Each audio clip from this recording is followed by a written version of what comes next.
Chanakya international academy உங்களுக்குள் இருக்கும் தலைவரை வெளிக்கொண்டு வரும் பியூர் பாலிடிக்ஸ் பயிற்சி பட்டறை. நேரடி மற்றும் இணைய வழி. கான்டாக்ட் 7338824242. அரசு போக்குவரத்து ஊழியர்களுக்கு பழைய ஓய்வூதிய திட்டத்தை அமல்படுத்த வேண்டும், நிலுவையில் உள்ள ஓய்வூதிய பண பலன்களை வழங்க வேண்டும் என்பன உள்ளிட்ட கோரிக்கைகளை வலியுறுத்தி வரும் 9ஆம் தேதி கோட்டையை முற்றுகையிட்டு போராட்டம் நடைபெறும் என்று தமிழ்நாடு அரசு போக்குவரத்து ஊழியர் சம்மேளனம் அறிவித்துள்ளது.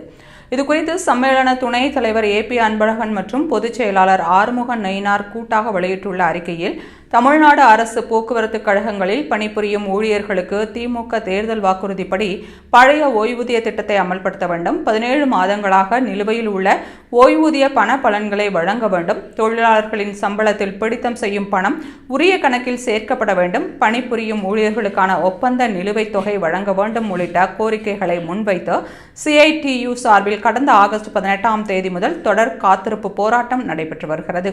தமிழகம் முழுவதும் 22 மையங்களில் நடைபெறும் இக்காத்திருப்பு போராட்டத்தில் தினமும் சுமார் 2000 பேர் அளவிற்கு ஓய்வு பெற்றவர்களும் தொழிலாளர்களும் பங்கேற்று வருகின்றனர். போராட்டம் 50 நாளை நிறைவு செய்துள்ள நிலையில் போராட்டத்தை முடிவுக்கு கொண்டுவர அரசு எவ்வித முயற்சியும் எடுக்கவில்லை.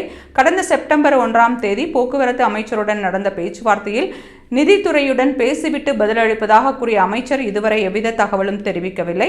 தொழிலாளர்களின் பணமான 15,000 கோடி ரூபாயை கழக நிர்வாகங்கள் செலவழித்துவிட்டன. 10 ஆண்டுகளாக நடைபெறும் இப்பிரச்சினைக்கு தீர்வு காண அரசு எவ்வித முயற்சியும் எடுக்காதது கண்டிக்கத்தக்கது என்று தெரிவித்துள்ளார்.